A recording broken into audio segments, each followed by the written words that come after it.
Hi everyone, welcome back to Foster Swift's podcast, Businesswomen Talking, a podcast where we dive into the stories, insights, and experiences of businesswomen today. I'm one of your co-hosts, Amanda Dernovshek.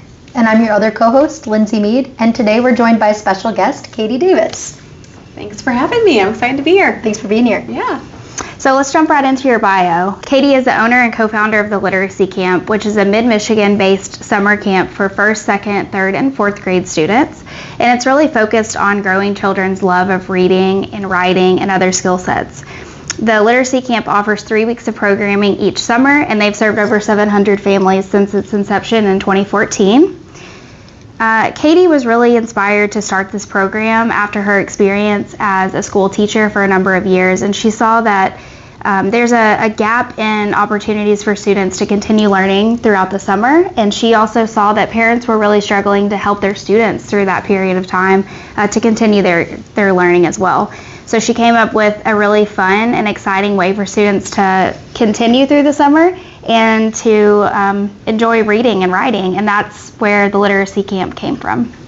Katie's been passionate about education her whole life and received a bachelor's degree in elementary education from Hope College after 9 years of teaching elementary, and then decided to pursue her master's in curriculum and education with a literacy and language emphasis. After being awarded this degree, Katie also received her BR Reading Specialist certification, which is a lot of letters after your name, I'm sure. But outside of work and educational environments, Katie is the proud mother to 3 beautiful children who are very sure to keep her busy. And personally, I know Katie because we've worked together here at Foster Swift to help her successfully register trademarks for the Literacy Camp. So it's great to have you. Thanks. That was wonderful. Usually, you have to explain all the things yourself. You guys did it Right. beautifully. Amazing. So now that you know a little bit more about Katie, let's jump into the questions. We had our law clerk, Olivia Reed, help us to develop these questions. I'm excited to have the conversation with you today. To start, I just want to understand how you started the Literacy Camp and what that looked like for you. How did you know what to do or where to start? Yeah, I think the honest answer is that I didn't know all of the things before starting. Yeah. I think if we wait to know all the things before starting, we may never begin. So I kind of just jumped in. I think it may have been my 7th year teaching when we founded the Literacy Camp.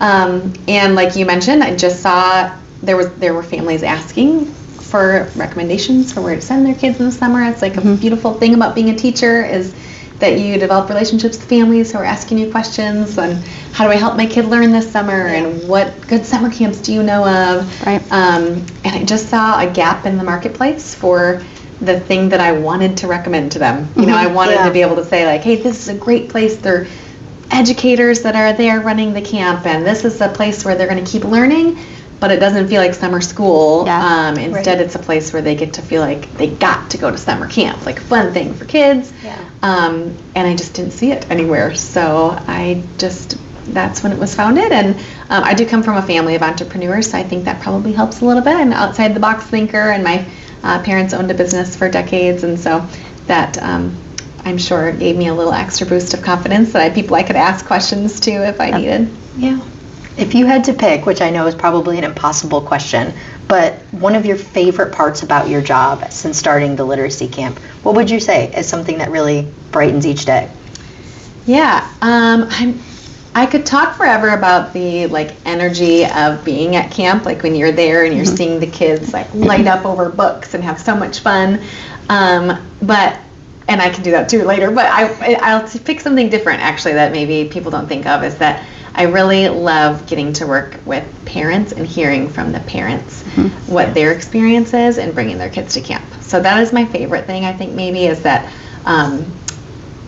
I'm being a parent myself, I'm passionate about supporting families, and I love to get to hear families call me and say things like, oh my gosh, I thought I was going to have to force my kid to come to camp every day, and instead they're so excited to go, and they asked me to sign up for another week, and it almost is and I shouldn't say almost, families have told me this, it's like they get to take a deep breath, which as moms we just don't get to do a whole lot. Yeah. And I really love that when moms tell me oh my goodness, this made my life easier this summer.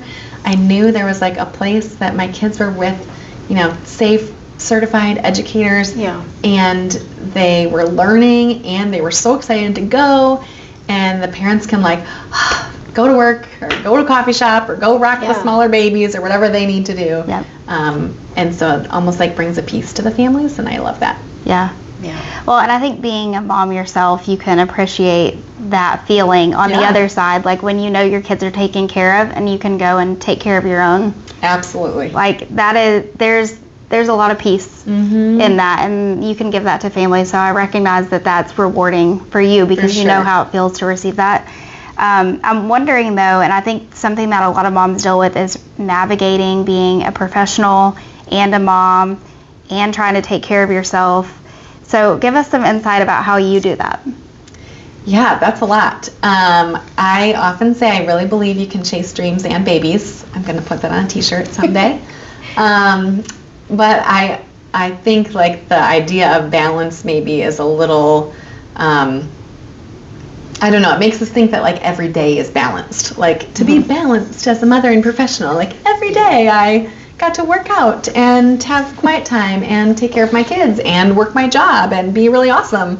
And not every day looks like that, right? Like some days you wake up and you have a lot of unread emails and meetings and then your kid throws up.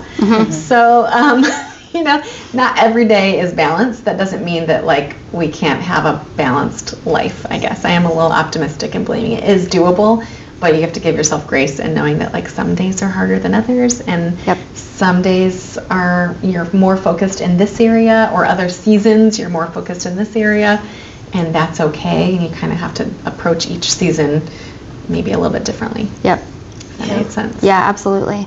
Do you feel like you always had that perspective, this like, I can do it all even if every day looks different? Or how did that kind of come to be, that you realized maybe some days you're super mom and some days you're super entrepreneur? No, I mean, I think we all like learn all those things like along the journey, right? After being an entrepreneur for, 11 years, and I have 3 kids, so you learn a little bit more each time. Yeah.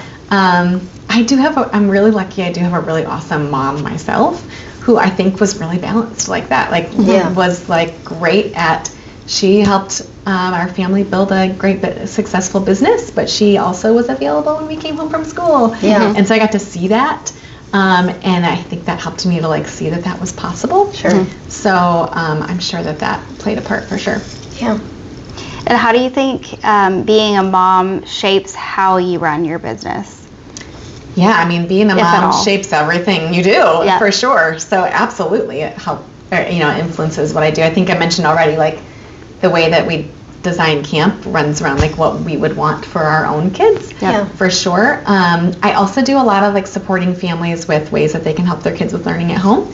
So I'm getting ready to launch some new things in that space, but over the years, that happens after camp always. Families are all calling to say like, they love camp so much. How do we make sure this learning still happens at home? So I've been giving that advice out for years. And when I do that, I want to share advice that I would want as a parent, right? So it gives you a better perspective on how to respond and provide like better guidance to those parents, because you're doing it too. Yeah.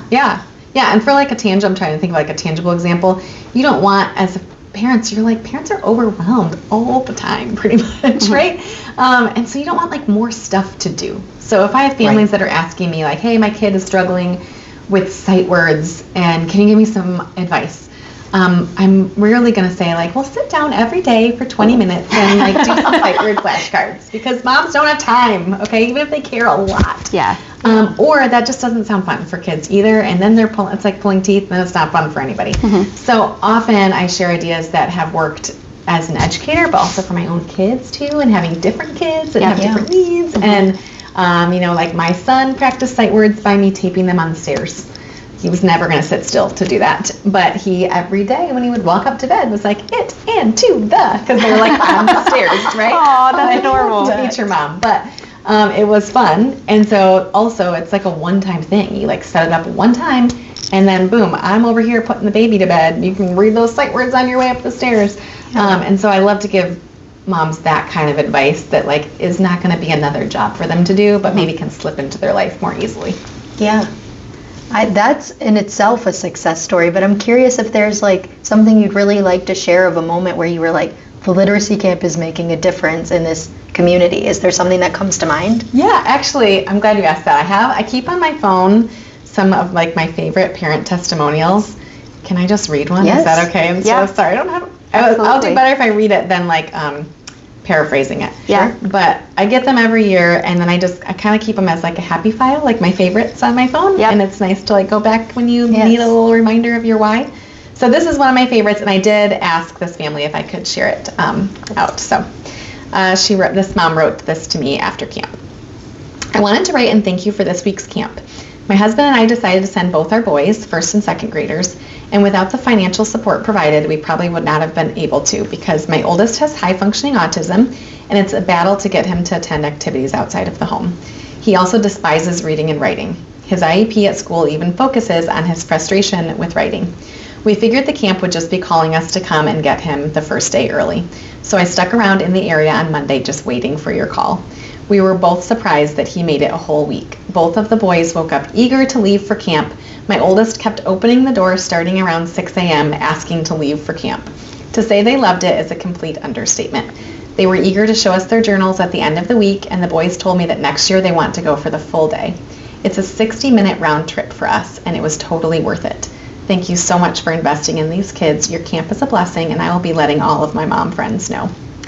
So that was like such so sweet. I know, it's like the best email ever. I get so many like that, and then I just like save them. But those are ones that are like just really special. That are like, okay, yep, we got to keep doing this. It's really making a difference. Yeah. And really wonderful that the camp is accommodating to people with varying needs. You know, I think that maybe sometimes there is not awareness that you'd be willing to work with everyone. So I think that's really wonderful. Yeah, it's important to us. So it's designed for kids that have all different skill levels too. So we probably have half the students come that their parents kind of like made them come because they want them to get a boost in literacy skills over the summer.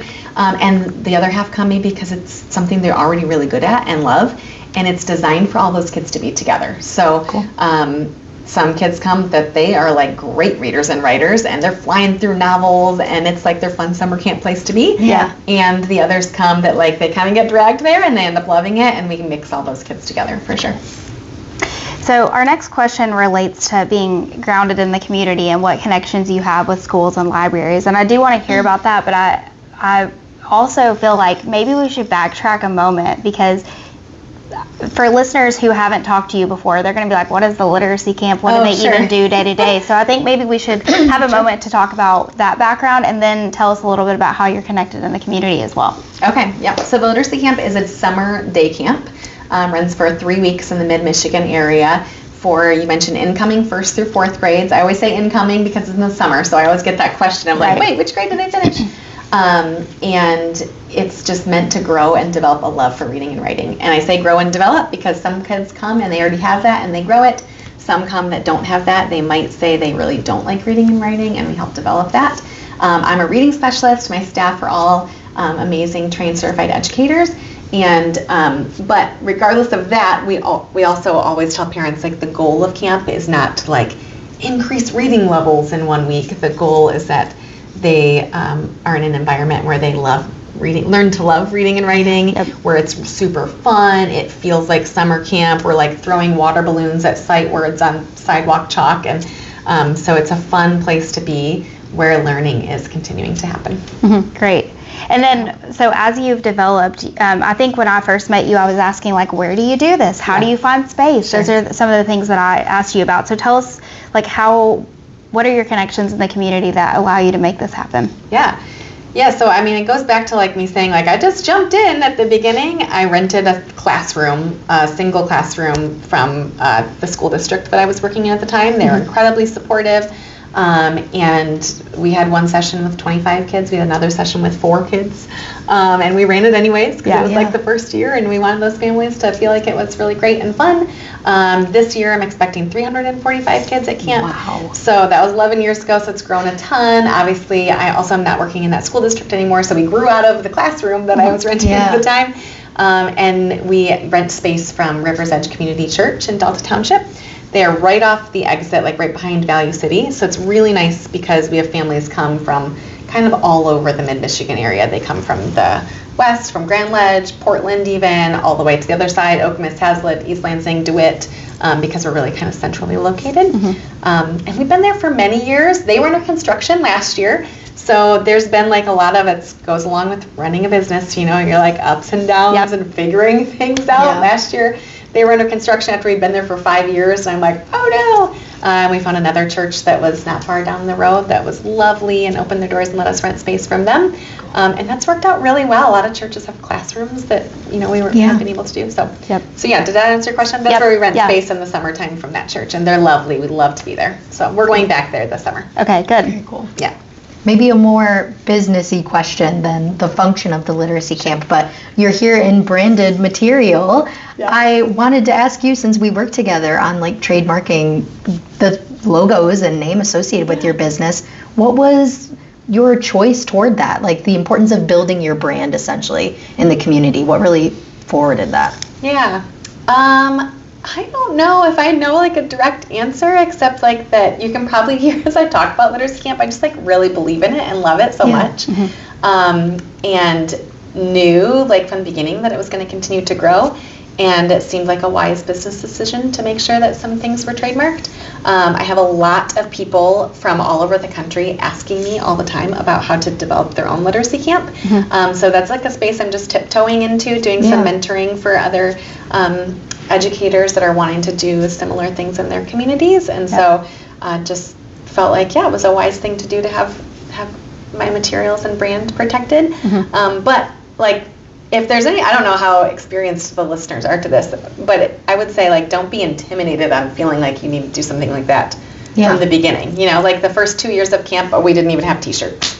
We just like jumped in and did the things that we felt like were best for kids and families. And those were like things that we added over the years. So I've been super grateful to have you guys' support in that for sure. No, I think that's such a good point in that, of course, as the lawyers, we're always thinking worst case scenario and informing clients about risk. But I think that's so true that it's ultimately a business decision as you go to know what's important at each stage and as your growth changes. So I'm glad that you said that. Yeah. And it's an investment too. I mean, that like isn't guaranteed that it was going to be worth it or whatever, but it feels like it's something that I believe in, that it felt like a smart move to make. Yeah.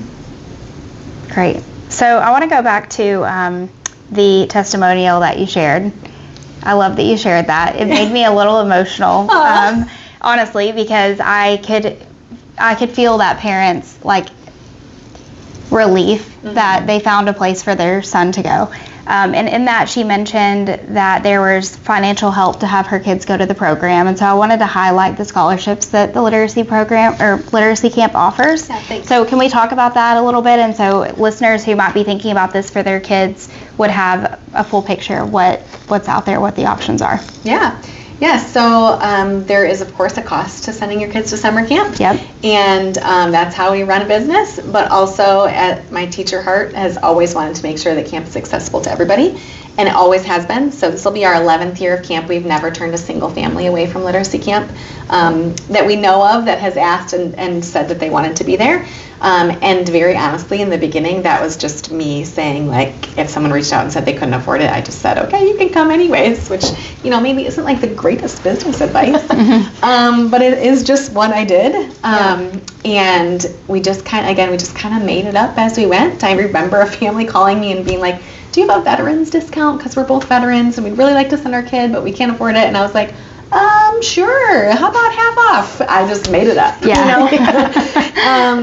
Because it felt like the right thing to do. And then, and making sure that I can have a successful business that continues to grow and impact more people. I knew there needed to be a system for that. So that eventually got developed. And really what that looks like is there's a page on our website where families can request a scholarship if they have a need for that.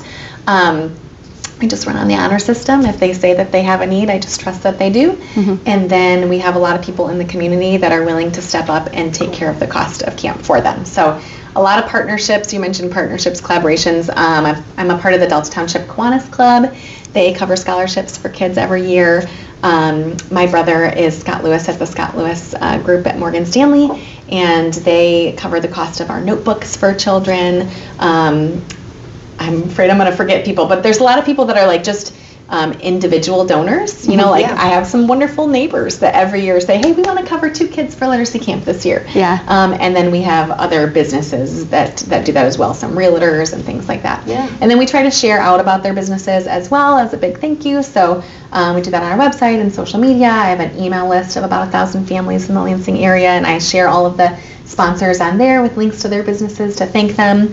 As families drive in and out of camp, we have like a really organized drop-off and pick-up loop, and we have signage along the whole way that highlights all of the businesses. So as families are waiting in line to pick their kids up, they can see like, oh, you know, the Morgan Stanley helped out this year, and who all of those sponsors are.